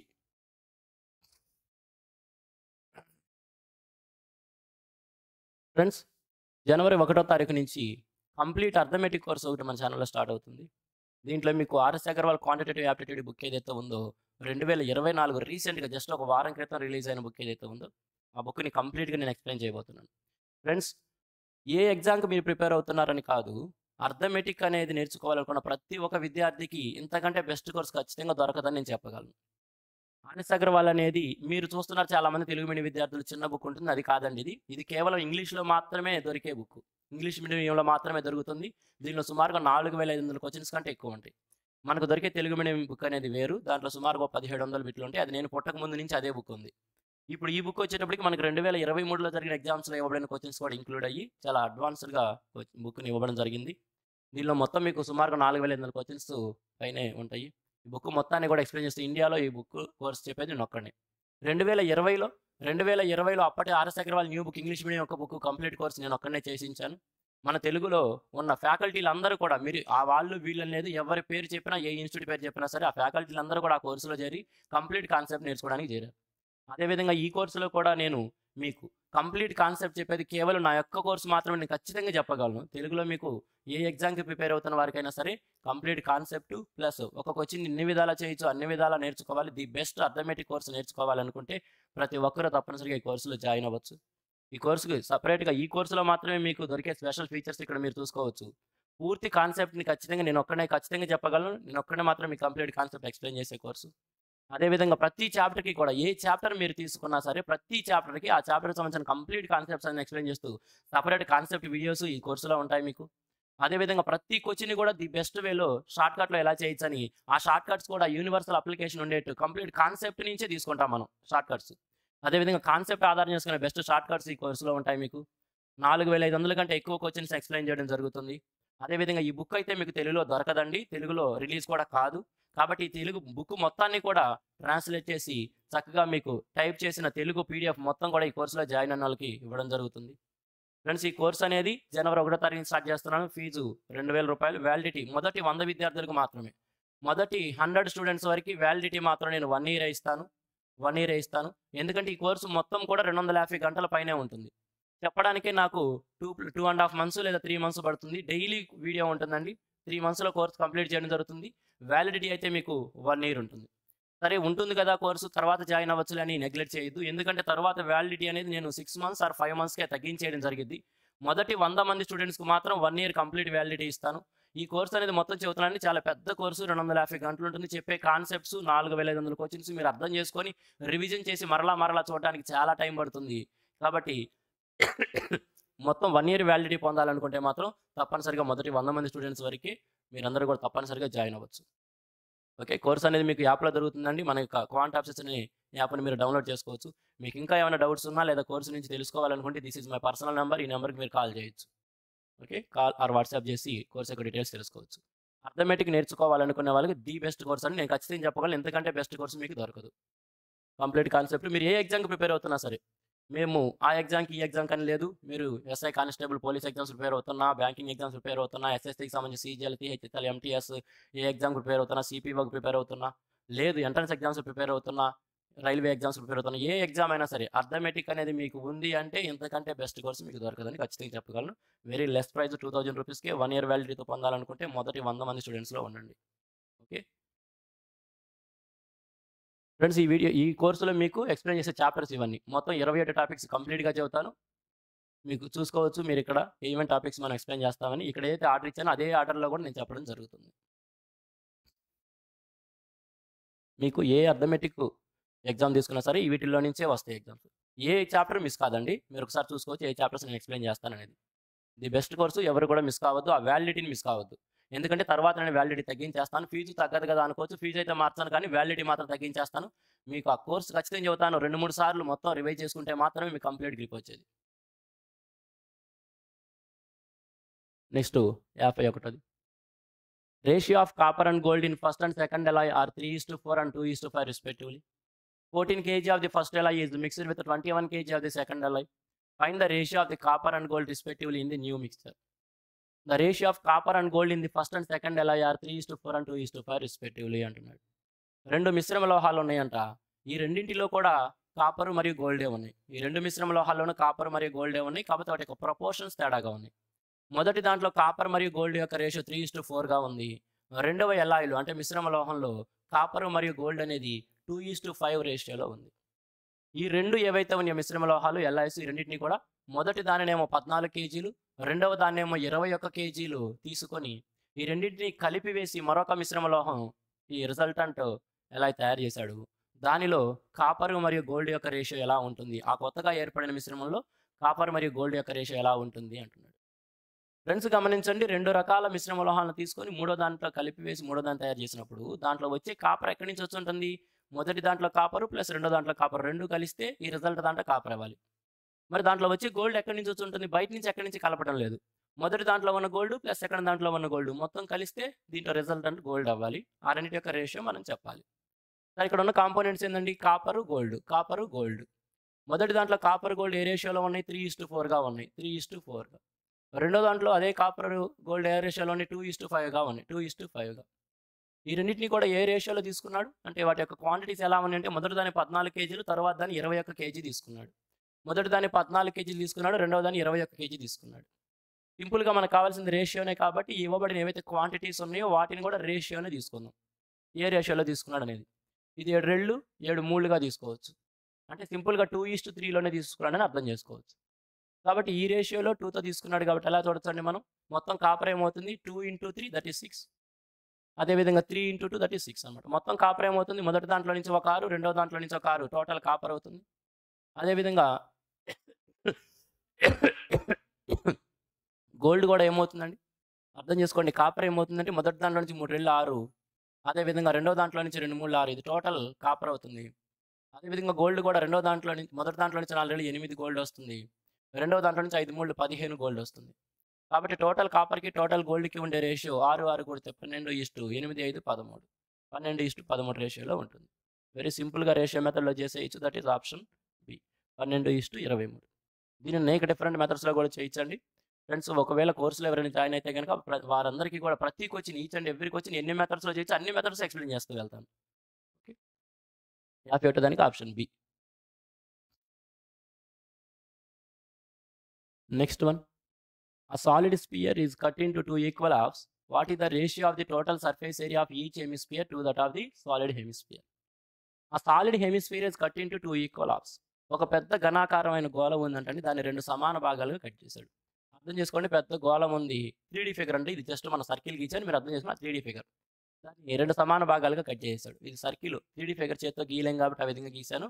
అర్థం చేసుకోండి, ఆ పెద్ద గోళాన్ని మనకు ఫుట్బాల్ ఉంటుంది కదా అటువంటి అనమాట స్ఫియర్ అంటే. దాన్ని 2 సమాన భాగాలుగా కట్ చేశాడంట. అటువంటిప్పుడు what is the ratio of the total surface area of each hemisphere to that of the solid sphere. ఈ విధంగా 2 అర్ధగోళాలు తయారవుతాయి కదా, ఈ 2 అర్ధగోళాలకి వాటికి డిఫరెంట్గా వాటి యొక్క టోటల్ సర్ఫేస్ ఏరియా ఏదైతే ఉంటుందో దానికి ఈ మొత్తం స్ఫియర్ ఒరిజినల్ స్ఫియర్ ఏదైతే ఉందో దాని యొక్క సర్ఫేస్ టోటల్ సర్ఫేస్ ఏరియా మధ్య నిష్పత్తి ఎంత అంటున్నాడు. ఫ్రెండ్స్ మనందరికీ తెలిసిందే ఫార్ములా ప్రకారం కూడా ఒక హెమిస్ఫియర్ యొక్క టోటల్ సర్ఫేస్ ఏరియా 3πr² అవుతుంది. అదేవిధంగా టోటల్ స్ఫియర్ ఏదైతే ఉందో టోటల్ స్ఫియర్ యొక్క టోటల్ సర్ఫేస్ ఏరియా 4πr² అవుతుంది, 4πr². ఈ రెండింటి యొక్క రేషియో అడుగుతున్నాడు. మీరు రేషియో రాసినా సరే ఏం చేస్తారండి, 3πr²కి అదేవిధంగా 4πr²కి రేషియో కావాలి.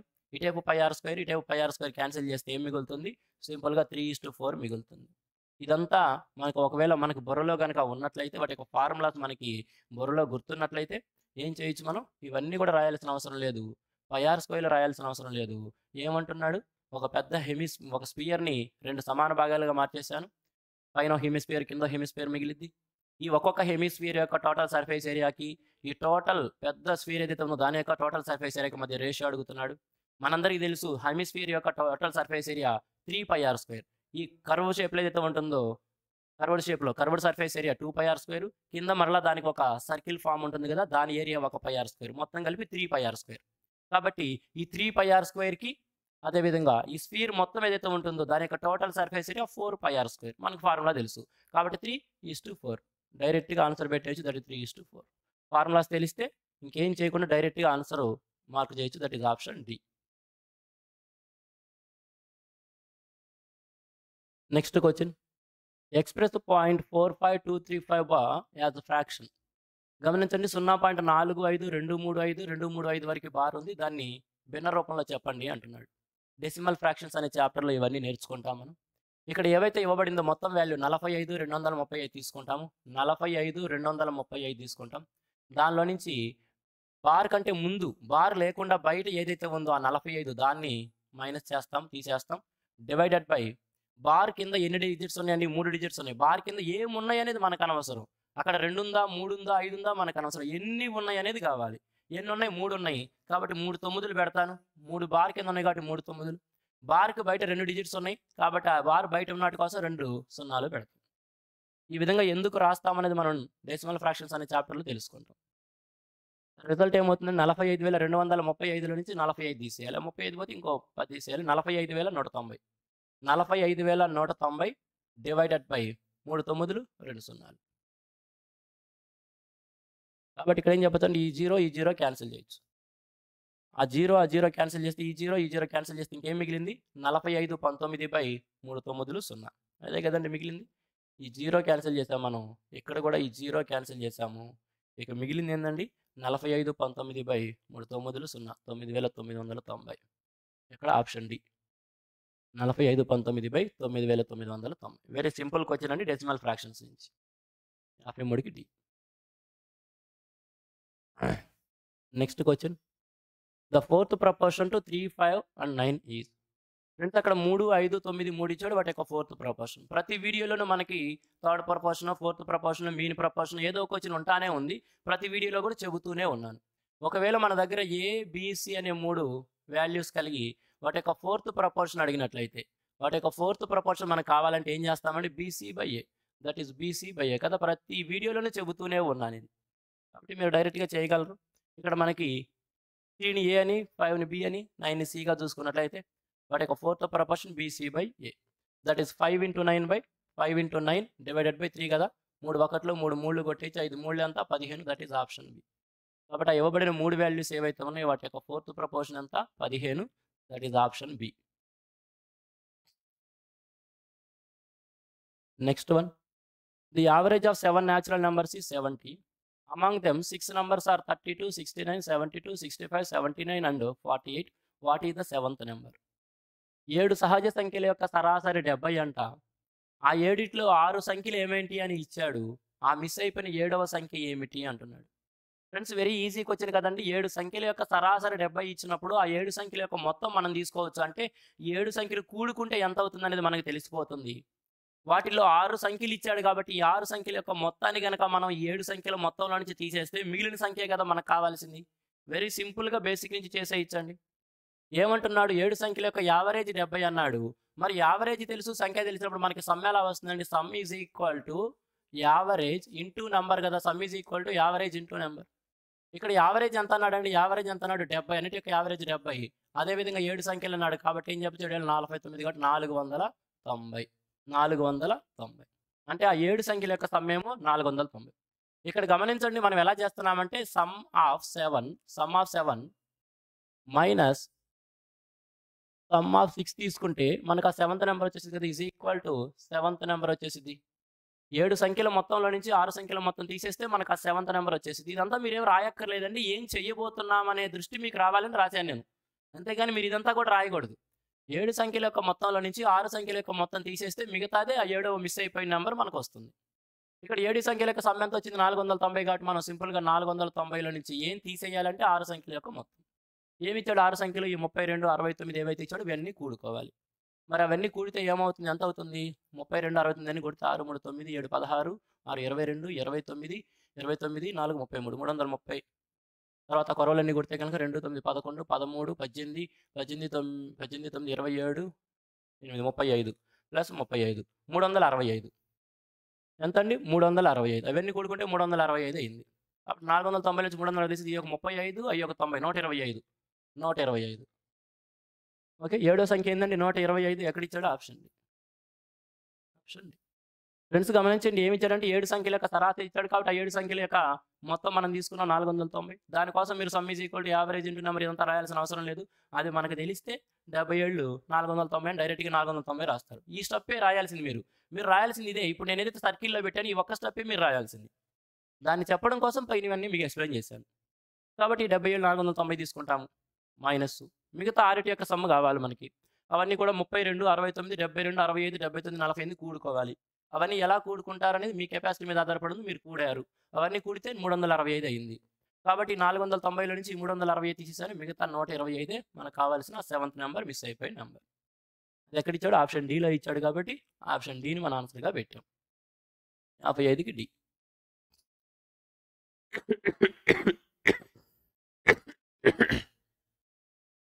Next one. Find the mean proportion between 256 and 484. 256 మరియు 484 యొక్క మీన్ ప్రపోర్షన్ మధ్యమా లేదా ద్వితీయ అనుపాతం. ఫ్రెండ్స్ మన దగ్గర ఏ మరియు బి అనే 2 సంఖ్యలు ఉండి వాటి యొక్క సెకండ్ ఆర్ మీన్ ప్రపోర్షన్. ద్వితీయ లేదా మధ్యమ అనుపాతం ఎలా వచ్చిందండి? √AB కదా. అంటే ఇక్కడ కూడా మనం √256 ఇంటూ 484. అవునా? √256 ఇంటూ 484 ఎలా వచ్చిందంటే 256కి రూట్ మనందరూ తెలిసిందే 16. 484కి రూట్ ఎంత? 22. కాబట్టి 16 ఇంటూ 22 మన ఆన్సర్ అయింది. 16 320, 16 32, 352. 352 ఎక్కడండి అది? Option D. ఏం చెప్పొచ్చు? 56 దానికి ఆప్షన్ డి అనమాట. వెరీ సింపుల్ క్వశ్చన్ అండి. Next question. The market price of an article is 25% above the cost price. If it is sold for rupees 450 with a profit of 6.4%, then the discount percent is close to. The market price of an article is 25% above the cost price అంట. ఒక వస్తువు యొక్క market ప్రకటిత ధర దాని యొక్క cost price కంటే 25% ఎక్కువ ఉంది. If it is sold for rupees 450 with a profit of 6.4. ఈ వస్తువుని 450 రూపాయలకు అమ్మినప్పుడు 6.4% లాభం వస్తుందంట. అటువంటిప్పుడు ఎంత శాతం డిస్కౌంట్ ఇచ్చాడు? క్లోజ్గా చెప్పండి. అంటే సుమారుగా ఎంత శాతం డిస్కౌంట్ ఇచ్చాడు చెప్పండి అని. సుమారు వాల్యూనే వచ్చింది, ఎగ్జాక్ట్ వాల్యూ రాదు. ఫ్రెండ్స్ గమనించండి, ఇక్కడ మనం చెప్పాల్సింది డిస్కౌంట్ పర్సెంట్. ఏంటిదండి? Discount percent. మనం పర్సంటేజ్ వాల్యూనే చెప్పాలి. మనకి వాల్యూ డబ్బు రూపంలో అక్కర్లేదు. కాబట్టి 450 రూపాయలు అనేది కూడా మనం ఏమి యూజ్ చేసుకోం. ఆ వాల్యూని కూడా ఆ డేటాని కూడా మనం ఏమి వాడుకోకుండానే ఆన్సర్ చెప్పచ్చు. ఎలా చెప్పచ్చు చూడండి. ఫస్ట్ ఏమంటాడు? The market price of N article is 25% above the cost price. ఒక వస్తువు యొక్క మార్కెట్ ప్రైజు దాని యొక్క కాస్ట్ ప్రైస్ కంటే 25% ఎక్కువ అంటున్నాడు. ఒకవేళ కాస్ట్ ప్రైస్ కనుక 100 రూపాయలు అనుకున్నట్లయితే దానిని 25% పెంచి మార్కెట్ ప్రైస్ని పెట్టాడు. అంటే ఏం చెప్పచ్చు? 125 రూపాయలు. ఒకవేళ కాస్ట్ ప్రైస్ 100గా అనుకుంటే దాన్ని 25% పెంచాడు కాబట్టి మార్కెట్ ప్రైస్ అంతా 125 రూపాయలు. ఇప్పుడు దాన్ని కొంత డిస్కౌంట్ ఇచ్చి అమ్మిన తర్వాత 6.4% లాభం వస్తుంది. కొంత డిస్కౌంట్ ఇచ్చి అమ్మిన తర్వాత 6.4% లాభం వస్తుంది. కాబట్టి సెల్లింగ్ ప్రైస్ ఎంత అయినట్టు? మనం ప్రాఫిట్ దేని మీద లెక్కిస్తామండి? కాస్ట్ ప్రైస్ పైన. ప్రాఫిట్ కాస్ట్ ప్రైస్ మీద లెక్కిస్తాం కాబట్టి 100కి 6.4% లాభం కాబట్టి సెల్లింగ్ ప్రైస్ ఏమైంది? 100 కంటే 6.4% ఎక్కువ. అంటే సెల్లింగ్ ప్రైస్ ఏమైంది? 106.4. 125 రూపాయలు చెప్పిన వస్తువుని 106.4కి అమ్మావంటే తగ్గించావు. ఎంత తగ్గించావో అది డిస్కౌంట్. ఆ డిస్కౌంట్ పర్సంటేజ్ని దేని మీద క్యాలిక్యులేట్ చేస్తామండి? మార్కెట్ ప్రైస్ పైన. డిస్కౌంట్ని ఎల్లప్పుడు దేని మీద క్యాలిక్యులేట్ చేస్తాం? మార్కెట్ ప్రైస్, ప్రకటిత ధర పైన క్యాలిక్యులేట్ చేస్తాం. కాబట్టి ఇక్కడ తగ్గించింది ఏదైతే ఉందో అది 125లో ఎంత శాతం ఉందో అంత శాతం డిస్కౌంట్ ఇచ్చినట్టు. ఇప్పుడు ఈ సినారియోని అర్థం చేసుకోవడానికి cost price, market price, selling price ఇవన్నీ రాయాల్సిన అవసరం లేదు కదా. ఇప్పుడు ఇవన్నీ అరేంజ్ చేస్తున్నాను. ఇప్పుడు మీరు కూడా అర్థం చేసుకోగలరు. ఏమంటున్నాడు? The market price of an article is 25% above the cost price. ఒక వస్తువు యొక్క మార్కెట్ ప్రైస్ కాస్ట్ ప్రైస్ కంటే 25% ఎక్కువ ఉంది. కాబట్టి కాస్ట్ ప్రైస్ 100 అనుకుంటా, మార్కెట్ ప్రైస్ 125 డైరెక్ట్గానే రాసుకోవచ్చు. దానిని కొంత డిస్కౌంట్ ఇచ్చి అమ్మిన తర్వాత 450 రూపాయలకి అమ్మాను అంటున్నాడు. మనకు అనవసరం, దాన్ని మనం వాడుకోం. కొంత డిస్కౌంట్ ఇచ్చి అమ్మిన తర్వాత 6.4% ప్రాఫిట్ వచ్చింది. 6.4% ప్రాఫిట్ అనేది కాస్ట్ ప్రైస్ మీద లెక్కిస్తాం కాబట్టి 100 అనేది ఎక్కడికి అమ్మగలిగాడు? 106.4కి అమ్మగలిగాడు. రూ. 125 చెప్పి 106.4కి అమ్మాడంటే తగ్గించింది అంత. 125 నుంచి 106.4కి వచ్చాడంటే ఏం తగ్గించాడంటే ఇది 7గా తీసుకుంటే 18.6. 18.6 అనేది ఏంటంటే డిస్కౌంట్ అనమాట. డిస్కౌంట్ పర్సెంటేజే కదా మనం చెప్పాల్సింది. అంటే తగ్గించబడిన 18.6 అనేది 125కి ఎంత శాతమో అది మనకు కావాలి. కాబట్టి డిస్కౌంట్ పర్సెంటేజ్ ఎంత అండి? ఆ తగ్గించింది ఏదైతే ఉందో 18.6 అనేది ఏదైతే మార్కెట్ ప్రైస్ మీద క్యాలిక్యులేట్ చేస్తాం కాబట్టి 125కి ఎంత శాతం కావాలి? కాబట్టి ఇంటూ 100 అనమాట. మనకి అప్రాక్సిమేట్ వాల్యూనే కావాలి కాబట్టి ఎగ్జాక్ట్‌గా క్యాన్సిల్ చేయాలి మేము అనుకోవద్దు. అప్రాక్సిమేట్‌గానే తీసేద్దాం. ఓకే. 25 ఐదులు 25 నాలుగులు. దీన్ని 185గానే చూస్తాను నేను. అప్రాక్సిమేటే కావాలి కాబట్టి 5 మూళ్ళు 15, 35 అంటే 5 ఏళ్ళు. కాబట్టి ఏం చెప్తున్నాను? 3 12, 4 ఏళ్ళు 28, 14.8. సుమారుగా 14.8. 14.8 కంటే కొద్దిగా ఎక్కువ. ఎందుకంటే ఇది 180 18.6 అయితే నేను 18.5గానే ట్రీట్ చేశాను. కాబట్టి 14.8 ఏదైతే వాల్యూ వచ్చిందో దానికంటే కొద్దిగా ఎక్కువ వాల్యూనే మన ఆన్సర్ అవుతుంది. 14.8 కంటే కొద్దిగా ఎక్కువది. That is option D 15%. 57వ దానికి ఏం చెప్పొచ్చు? Option D.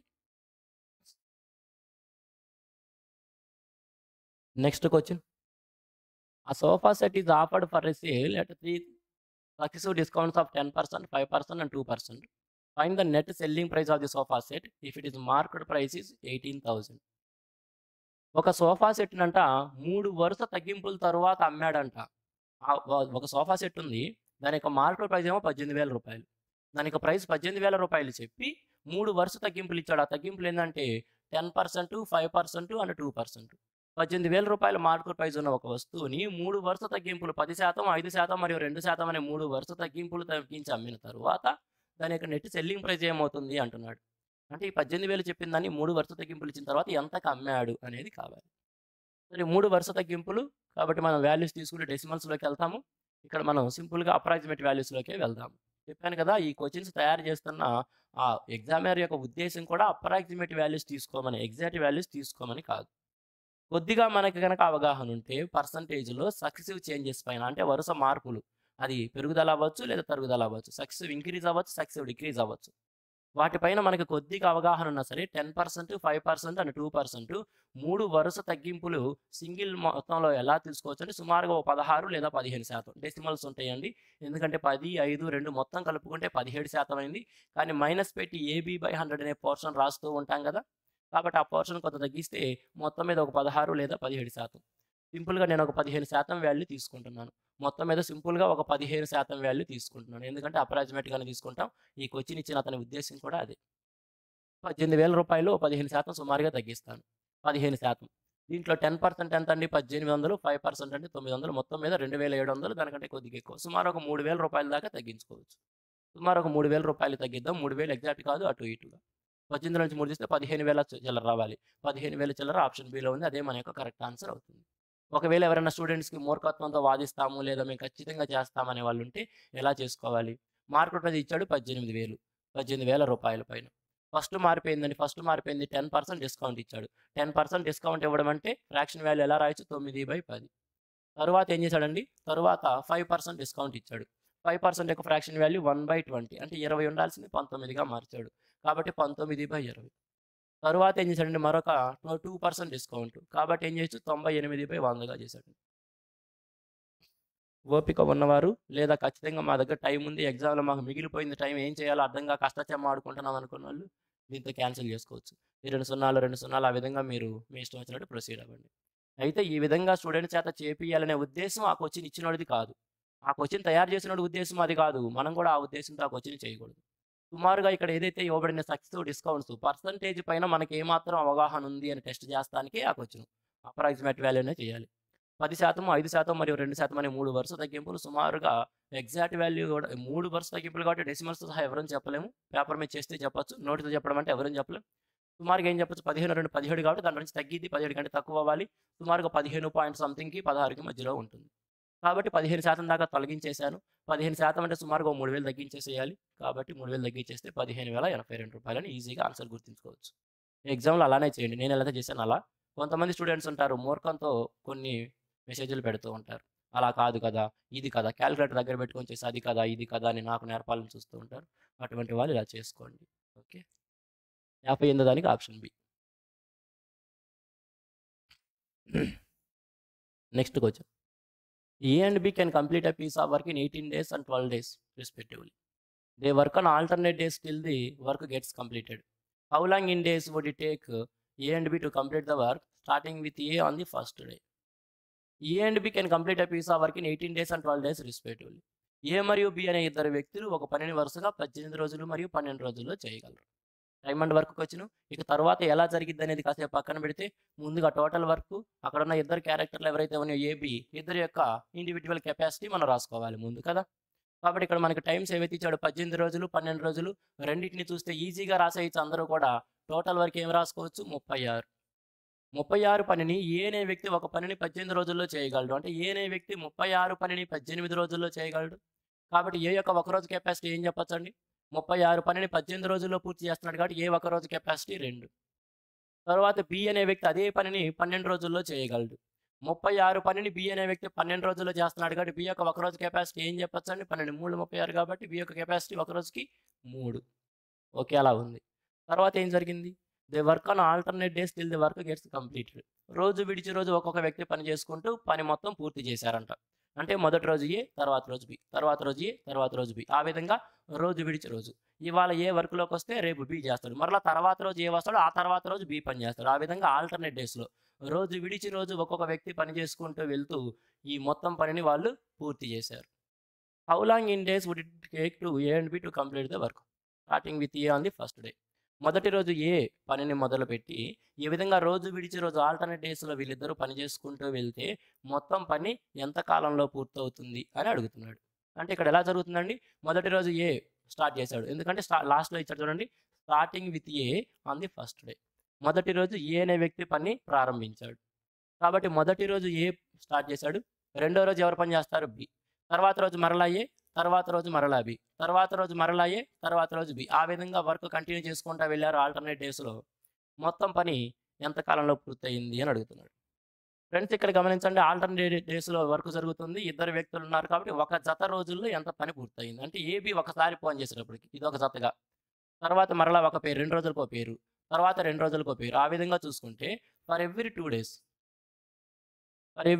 డేస్ ఎంత పని జరిగిందో చూస్తాం. ఎందుకు 2 రోజులే చూస్తున్నావన్నా అంటే ఒకసారి ఏ ఒకసారి బి, ఇద్దరు పని చేస్తానికి ఒక సైకిల్ పూర్తవుతానికి 2 రోజులు పడుతుంది కాబట్టి అట్లా ఒక సైకిల్ 2 రోజులుగా చూసుకుంటే ప్రతి 2 రోజులకి ఎంత వరకు పూర్తయింది. ఒకరోజు ఏ పని చేస్తాడు, ఒకరోజు బి పని చేస్తాడు. ఏ పని చేస్తే 2 వరకు చేయగలడు, బి ఒక రోజులో 3 చేయగలడు. ఇద్దరు కూడా వాడొక రోజు వీడొక రోజు పని చేశారంటే ఏ ఒకసారి బి ఒకసారి పని చేస్తే 2 + 3 5 వరకు జరుగుతుంది. 5 వరకు జరుగుతుంది. ఫర్ ఎవ్రీ 2 డేస్ 5 వరకు జరుగుతుంది. అలా మనం ఎన్ని సైకిల్స్ వెళ్ళగలం, అలా ఎన్ని జతల రోజులు మనం తీసుకోగలం అనేది చూడండి. అలా ఎన్ని జతలు తీసుకోగలం అంటే 5 ఇలా 2 రోజులకి 5 చొప్పున ఎన్ని జతలు తీసుకోగలం అంటే టోటల్ వరకు 36. 5 2ల, 5 3ల, 5 4ల, 5 5ల, 5 6ల, ఆ విధంగా చూసుకుంటూ వెళ్తే మ్యాక్సిమం మనం 5 ఏళ్ళు వరకు వెళ్ళొచ్చు. ఇక్కడ 7 అంటే 7 జతల రోజులండి. 7 రోజులు కాదు, 7 పెయిర్స్ ఉన్నాయి ప్రతి ఎవ్రీ 2 రోజులకి. అట్లా 7 రోజులు 7 జతలు తీసుకుంటే 5 ఏళ్ళు 35 వరకు పూర్తయిపోయింది. ఇక రిమైనింగ్ వర్క్ ఏముంటుందండి, టోటల్ వర్క్ 36, 35 వరకు పూర్తయిపోయింది. ఇక రిమైనింగ్ వర్క్ 1. తరువాతి రోజు ఎవరు పని చేయాలి, అంతవరకు సైకిల్ కంప్లీట్ అయిపోతే మరలా సైకిల్ ఎవరు స్టార్ట్ చేయాలి, ఏతో స్టార్ట్ అయ్యింది. ఇక ఏ ఒకరోజు కెపాసిటీ అంతా 2, చేయాల్సిన పని మాత్రం 1. ఏ మొత్తం రోజు పని చేస్తే 2 పని చేయగలడు, కానీ మిగిలిన పని 1 కాబట్టి ఏకి ఆ 1 పని చేస్తానికి విత్ 2 కెపాసిటీ ఎంత టైం పట్టింది అంటే 1/2 డే అనమాట. అంటే అర రోజు పట్టిద్ది. ఇప్పుడు మొత్తం పని ఎంత కాలంలో పూర్తయిందంటే ఇక్కడ 7 సైకిల్స్ ఉన్నాయి. ఒక్కొక్క సైకిల్ దేనికి సమానం, 2 రోజులకి సమానం. కాబట్టి 7 సైకిల్ అంటే 7 14 రోజులు. కాబట్టి మొత్తం 14 రోజులు ప్లస్ ఒక అర రోజు. కాబట్టి ఏం చెప్పొచ్చండి, 14.5 రోజు, 14.5 రోజులు. ఇక్కడ ఆప్షన్ ఏ. ఎన్ని రోజుల్లో మొత్తం పని పూర్తయిందండి అంటే 14.5 రోజులు. 59కి option A. Next question. If a shopkeeper offers a 10% discount, he makes a 10% profit. Under the same condition, if he offers a 25% discount, then how much percentage of profit or loss will he get? మంచి question చూడండి. ఆ shop keeper offers 10% discount. ఒక shop యజమాని అంటే 10% discount offer చేస్తాడు. దాని ద్వారా అతను హి మేక్స్ 10% ప్రాఫిట్. ఈ విధంగా 10% డిస్కౌంట్ ఇచ్చి అమ్మడం ద్వారా అతను 10% లాభాన్ని పొందగలుగుతున్నాడు.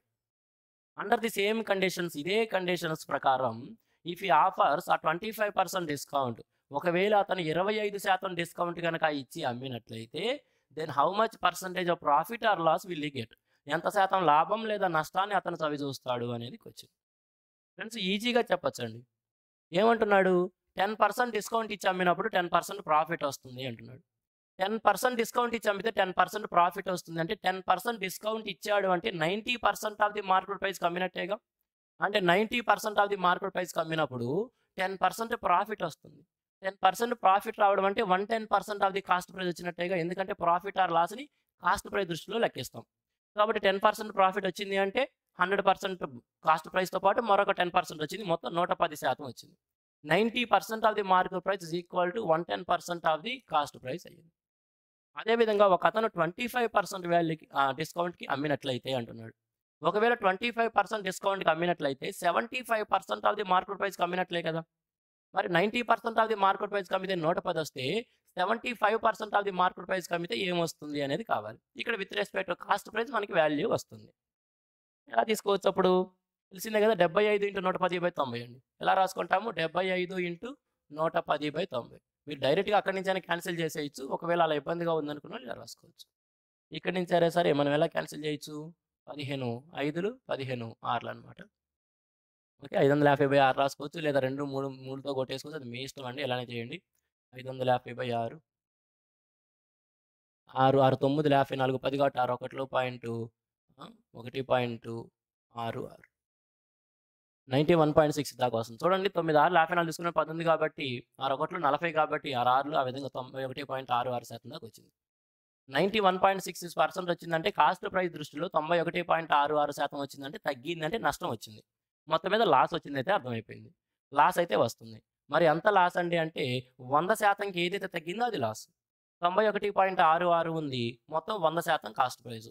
కాబట్టి ఏం చెప్పొచ్చు 8.33% అనేది 8.33% అనేది లాస్ అన్నమాట. 8.33% loss that is option B.